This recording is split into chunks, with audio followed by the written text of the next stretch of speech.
Hello, everyone. Hope you're doing well. This is a teeth update, magnetic dental implants. This is what I was doing for the big animatronic teeth.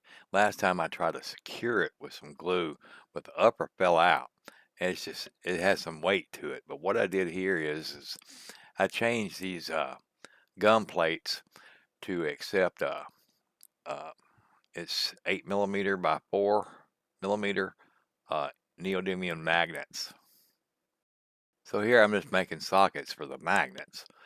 And just doing this in SketchUp is something quick, easy, and uh, there's a depth of like 4 millimeters. I kind of want them plush with the print, but as you see here, I'm just centering, make sure everything's center and stuff because I just want to line up these magnets correct because I'm gonna pick up the other magnets into the denture. It's not shown here, but I made adjustments to this lower gum to where I had hinge mechanisms for the future tongue uh, mechanism where well, the tongue will stick out and things like that. But as you see here, just showing you that there's the stencils but I'm going to bond these magnets with epoxy and there's a chemical in the dental lab industry where it's metal bond where it'll allow dental acrylic to stick to metal, but I don't have any of that. It's quite expensive too, and it's just a little small bottle. But and here's the stencils. I just put these in place, and then I'll take the marker and just mark indication where I need to grind using the Dremel. But I'm going to use a Dremel, not the dental lathe. But you got to be careful with some of these burrs, and you don't want to put a big sharp burr in a smaller hole because you can break this dental acrylic. All these tools can be dangerous, but you know, you just got to be careful and not put a sharp burr in a smaller hole because it'll grab it and it can break the denture, or it can also grab the whole denture and get, especially on a dental lathe, you got to just be careful because, I've had it grab my hand and things like that. Over the 30 years in the dental lab field, you just got to be careful. But right here, I'm grinding away, and a lot of this is going to be changed later when I start finishing out the denture completely, and adding other acrylics to the back here. But I'm just cutting out this little section here with a hinge mechanism, as you see here. I got a dual hinge mechanism right here for the tongue. But I'm just placing epoxy in these sockets, and I'm trying to make it flush, and I just kind of wipe it clean. But it's pretty flush there, and I do the same for the lower. I'm not going to fill these sockets, too much with the epoxy. I don't want it to overflow. I'm just trying to get it to bond it a little bit. Then I'm going to come back with dental acrylic and clean them up. Just kind of, I guess, cover the epoxy with dental acrylic. That way it'll kind of lock it all in place.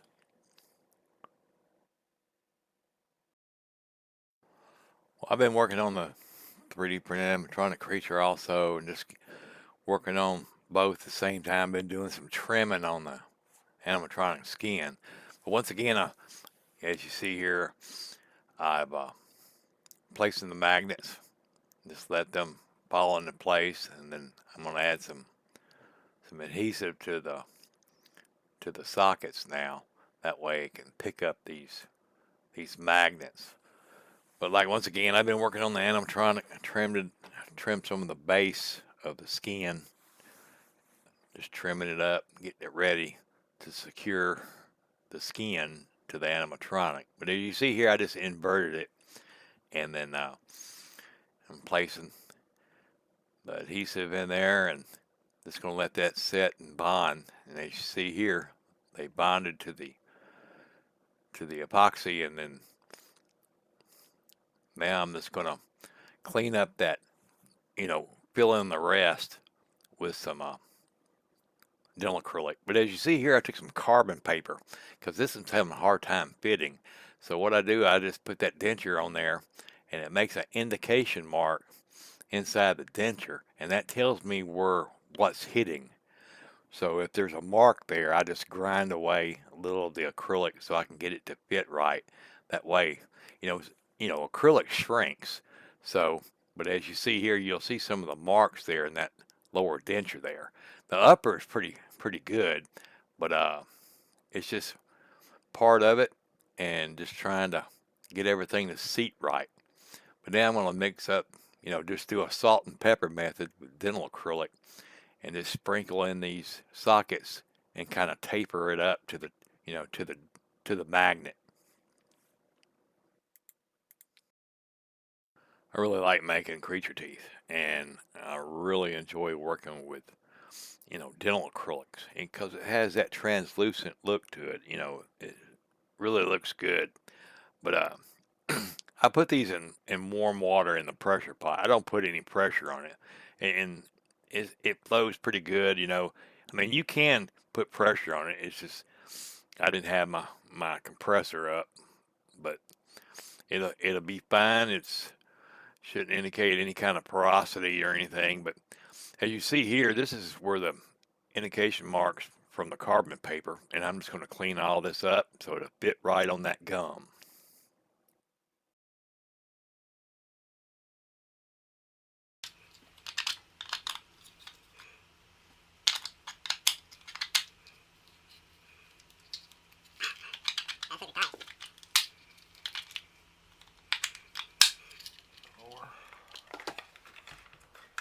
A little bit of bite check.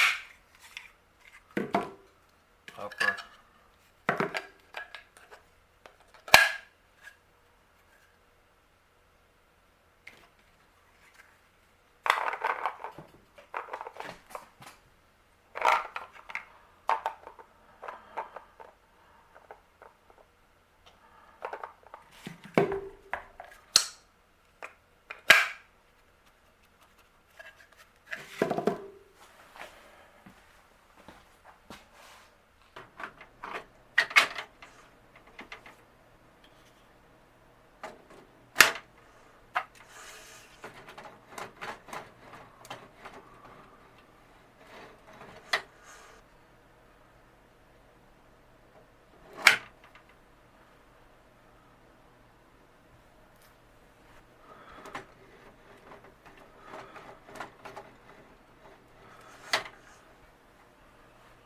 Overall,